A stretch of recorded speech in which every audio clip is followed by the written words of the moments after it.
দল নয়, শিক্ষার্থীরাই যেন আপনাদের একমাত্র প্রায়োরিটি হয়, বলছেন হাসনাতের প্রত্যাশা। জানাবো ঢাবি ভিসির সঙ্গে উত্তপ্ত বাক্য বিনিময়, সেই গণেশের প্রশংসায় নিপুণ রায়।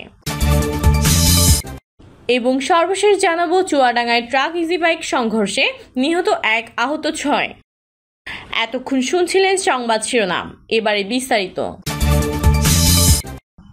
দল নয়, শিক্ষার্থীরাই যেন আপনাদের একমাত্র প্রায়োরিটি হয়, বলছেন হাসনাতের প্রত্যাশা। ঢাকা বিশ্ববিদ্যালয় কেন্দ্রীয় ছাত্র সংসদ নির্বাচনে ভূমিধস জয় পেয়েছেন ছাত্র শিবির সমর্থিত ঐক্যবদ্ধ শিক্ষার্থী সংসদ। এই নির্বাচনে বিজয়ীদের প্রতি শুভেচ্ছা জানিয়েছেন জাতীয় নাগরিক পার্টির মুখ্য সংগঠক হাসনাত আব্দুল্লাহ। এই সময় তাদের প্রতি নিজের প্রত্যাশার কথা জানিয়েছেন তিনি।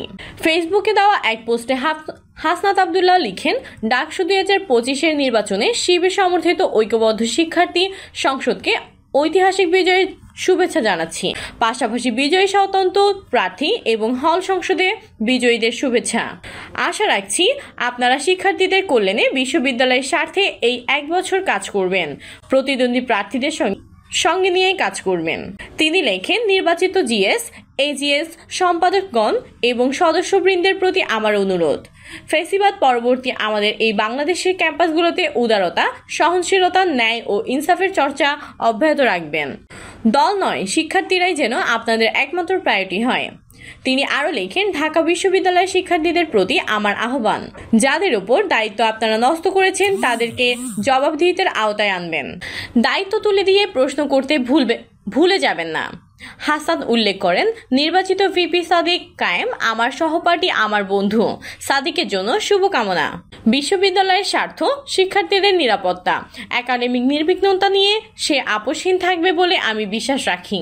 তিনি জানান, সাদিকের কাছে আমার ব্যক্তিগত চাওয়া নিম্নোক্ত সিস্টেমের ফাঁসি নিশ্চিত করার কাজটার প্রাতিষ্ঠানিক শুরু যেন তোমার নেতৃত্বে হয়। এ সময় পোস্টের সঙ্গে পুরনো একটি লেখা জুড়ে দেন হাসনাত। ওই পোস্টে তিনি লিখেন, আমি আবরার হত্যার আসামিদের ফাঁসি চাই না। হাসনাত লিখেন, আপনি যেদিন প্রথম হলে উঠবেন ঘণ্টাখানেকের মধ্যে জানতে পারবেন হালুয়া রুটি ভাগ হওয়ার মতো আপনিও বিভিন্ন দলে উপদলের নেতাদের মধ্যে ভাগ হয়ে গিয়েছেন। নতুন মৃত টাটকা লাশ কবরে শোয়ার জন্য যতটা জায়গা পায় ঠিক ততটা জায়গার জন্য আপনাকে সেদিন থেকে ক্যাম্পাসের ক্রিয়াশীল রাজনৈতিক দলের কর্মী হিসেবে নিজের মেরুদণ্ড বিকিয়ে দিতে হবে। তিনি উল্লেখ করেন, একটু শোয়ার জায়গার জন্য আপনাকে মধুতে নিয়মিত হাজিরা দিতে হবে। আপনি যে উদ্দেশ্যে বিশ্ববিদ্যালয়ে এসেছেন, অর্থাৎ পড়াশোনা, মেধা, মননের বিকাশ, সেটি হয়ে যাবে গৌণমুখ্য হয়ে যাবে। নেতা তোমার ভয় নাই, রাজপথ ছাড়ি নাই স্লোগান। যেখানে আপনি আপনার ক্যারিয়ারের ভ্যানগার্ড হওয়ার কথা, সেখানে আপনাকে ভ্যানগার্ড হতে হবে পদপ্রত্যাশী নেতাদের প্রোটোকলের। তাদের নজরে পড়ার জন্য ক্লাস লাইব্রেরি ফাঁকি দিয়ে হলেও প্রোগ্রামে উপস্থিত থাকা বাধ্যতামূলক। কোনো কারণে প্রোগ্রাম মিস হলে শাস্তিস্বরূপ 4-5 দিনের জন্য আপনাকে হারাতে হবে 5 ফুট বাই 2 ফুটের শোয়ার জায়গাটাও। এই একটা শোয়ার জায়গার দোহাই দিয়ে আপনাকে নিবেদিতে ছাত্র থেকে নিবেদিত 5 আটা তেলবাজ চেতনাধারী হতে বাধ্য করা হবে। পড়াশোনা, ক্লাস, লাইব্রেরি সবকিছু ছাপিয়ে আপনি হবেন একটা কঙ্কালসার অন্তঃসার শূন্য চেতনাবাজ। এনসিপির এ নেতা লিখেন, এই সিস্টেমের মধ্য দিয়ে আপনি যখন আবার সেকেন্ড ইয়ারে উঠবেন, বড় ভাই হবেন, তখন আবার এই চেতনার ঝান্ডা জুনিয়রদের মধ্যে ছড়িয়ে দেওয়ার এজেন্ট হিসেবে নিজে পৈশাচিক আনন্দ পাবেন। ফার্স্ট ইয়ারে নির্যাতিত হওয়া ছেলেটাই সেকেন্ড ইয়ারে উঠে নিপীড়কের ভূমিকায় অবতীর্ণ হয়। কারণ ফার্স্ট ইয়ারে তাদের মধ্যে তৈরি হয় ক্ষোভ, ঘৃণা, ক্রোধ। এই ক্রোধের আগুন তারা সেকেন্ড ইয়ারে উঠে জুনিয়রদের সঙ্গে মেটাতে থাকে। এটা একটা নেভার এন্ডিং সাইকেল। ফার্স্ট ইয়ারে আপনি নির্যাতিত, সেকেন্ড ইয়ারে আপনি নিপীড়ক। তিনি লিখেন, ক্যাম্পাসে কেউ নিপীড়ক হিসেবে আসে না, সবাই আসে আবরার হয়ে। সিস্টেম তাকে নিপীড়ক বানায়, সিস্টেম তাকে অনিক, অমিত, জিয়ন বানায়। যাকে মারা হলো এবং যারা মারলো তারা নিঃসন্দেহে বাংলাদেশের মেধাবীদের মধ্যে অন্যতম। যোগ্যতার স্বাক্ষর রেখে তারা বুয়েটে ভর্তি হয়েছিল। তারা কেউই বুয়েটে আসার আগে ক্রিমিনাল অ্যাক্টিভিটিসের সাথে জড়িত ছিল না।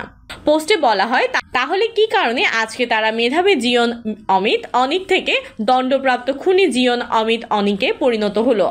একটাই উত্তর, এই সিস্টেম। তাদের ফাঁসি দেওয়ার আগে আমাদের ফাঁসি দিতে হবে এই সিস্টেমের। ফাঁসি দিতে হবে তাদের যাদের দায়িত্ব ছিল এই সিস্টেমটাকে ধ্বংস করার। ফাঁসি দিতে হবে তাদের যারা এই সিস্টেম তৈরি করেছে। পৃষ্ঠপোষকতা দিচ্ছে। আমি অনেকদের ফাঁসি চাই না, আমি জিয়নের ফাঁসি চাই না, আমি ফাঁসি চাই যে সিস্টেম অনেক তৈরি করেছে সেই সিস্টেম বহাল রেখে হাজার অনেককে গণফাঁসি দিলেও কোনো লাভ নেই। তিনি লিখেন, যারা সিনিয়রটির উত্তাপে আরেক মায়ের ছেলের গায়ে হাত তুলতে বাধে না, তারা এই ছবিটার মনোযোগ দিয়ে দেখেন, অনুধাবন করেন, অন্যায় বাপকেও ছাড়বে না। হাসনাত লিখেন, এবার যারা প্রথম বর্ষে ভর্তি হচ্ছ, তোমাদের কাছে অনুরোধ, নিজের মেরুদণ্ড বিকিয়ে দেবে না, মাথা নত করবে না, ভাইয়ের হুকুমের গোলাম হবে না। ক্ষুদেরামের ভাষায় বলবো, লড়ো, না লড়তে পারলে বলো, না বলতে পারলে লেখো, না লিখতে পারলে সঙ্গ দাও, এই সিস্টেমটাকে ভাঙো। ঢাবি ভিসির সঙ্গে উত্তপ্ত বাক্য বিনিময়, সেই গণেশের প্রশংসায় নিপুণ রায়। ঢাকা বিশ্ববিদ্যালয় কেন্দ্রীয় ছাত্র সংসদ নির্বাচনের ভোট গ্রহণ শেষে উপাচার্য ডক্টর নিয়াজ আহমদ খানের সঙ্গে ছাত্রদলের একটি দল সাক্ষাৎ করে। এ সময় ছাত্রদল নেতাকর্মীদের ভিসির সঙ্গে উত্তপ্ত বাক্য বিনিময় করতে দেখা যায়। এক পর্যায়ে ছাত্রদলের ঢাবি শাখার সভাপতি গণেশ চন্দ্র রায় সাহস সহ কয়েকজন নেতাকর্মীকে বেশ উত্তেজিত ভঙ্গিতে দেখা যায়। এ সম্পর্কিত কয়েকটি ভিডিও সামাজিক যোগাযোগ মাধ্যম ছড়িয়ে পড়লে ঢাবি ছাত্রদলের এই নেতাকে নিয়ে শুরু হয় আলোচনা সমালোচনা। গণেশকে নিয়ে জামায়াতের বেশ কয়েকজন নেতা ফেসবুকে সমালোচনা করেন। এনসিপির মুখ্য সমন্বয়ক সার্জিস আলমও সমালোচনা করেছেন তার। এরপরই গণেশের পাশে দাঁড়িয়েছেন বিএনপির নির্বাহী কমিটির সদস্য ও ঢাকা জেলা বিএনপির সাধারণ সম্পাদক অ্যাডভোকেট নিপুণ রায়। ফেসবুক পোস্টে নিপুণ লেখেন, গণেশ চন্দ্র রায় সাহস, সে লুঙ্গির আড়ালে লুকিয়ে থাকা বিপ্লবী নয়, তার নামের মতোই তার কলিজা সাহসে ভরপুর। সাহস জুলাইয়ের প্রতিচ্ছবি, সাহস বাংলাদেশের প্রতিচ্ছবি। তিনি আরো লেখেন, সাহস কোনো অন্যায় করেনি, বরং অন্যায়ের বিরুদ্ধে প্রতিবাদ করেছে। অন্যায়ের প্রতিবাদ করতে সে কখনো পিছু হটেনি। স্বৈরাচারী হাসিনার আমলে রাজপথে নেমে আন্দোলন করেছে, অসংখ্য মামলার শিকার হয়েছে, হামলার শিকার হয়েছে, বারবার জেল খেটেছে, রিমান্ডে নির্মম নির্যাতনের শিকার হয়েছে। কোনো লুঙ্গির নিচে লুকিয়ে কৌশল করে সে আন্দোলন করেনি। নিপুণ লেখেন, গণেশচন্দ্র রায় সাহস হঠাৎ করে উড়ে এসে জুড়ে বসা কোনো নেতা নয়। গত 16 বছর ধরে ফ্যাসিবাদের বিরুদ্ধে রাজপথে লড়াই করে গড়ে ওঠা এক দেশপ্রেমিক, বাংলাদেশি জাতীয়তাবাদী ও নিবেদিত প্রাণ সৈনিক সে। পোস্টের শেষে তিনি লেখেন, প্রিয় গণেশচন্দ্র রায় সাহস, ঢাকা বিশ্ববিদ্যালয় যুগ যুগ ধরে তোমার প্রতিবাদী ভূমিকা স্মরণ করবে। চুয়াডাঙ্গায় ট্রাক ইজি বাইক সংঘর্ষে নিহত 1, আহত 6। চুয়াডাঙ্গা সদরের নোয়ামাইল এলাকায় ট্রাক ও ব্যাটারি চালিত ইজি বাইকের সংঘর্ষে একজন নিহত হয়েছেন। আহত হয়েছেন ইজি বাইক চালক সহ একই পরিবারের 6 জন। বুধবার 10 সেপ্টেম্বর বিকেলে চুয়াডাঙ্গা সদরের নোয়ামাইলে এই দুর্ঘটনা ঘটে।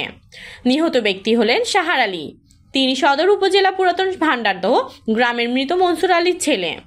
আহতরা হলেন নিহতের বড় ভাই আশরাফুল হক, জামাত আলীর স্ত্রী বেবি খাতুন, শাহার আলীর স্ত্রী শিফালি খাতুন, জাহাঙ্গীর আলমের স্ত্রী পারভিন আক্তার, রুহুল আমিনের স্ত্রী জুরিমা খাতুন এবং ইজিবাইক চালক শুকুর আলী।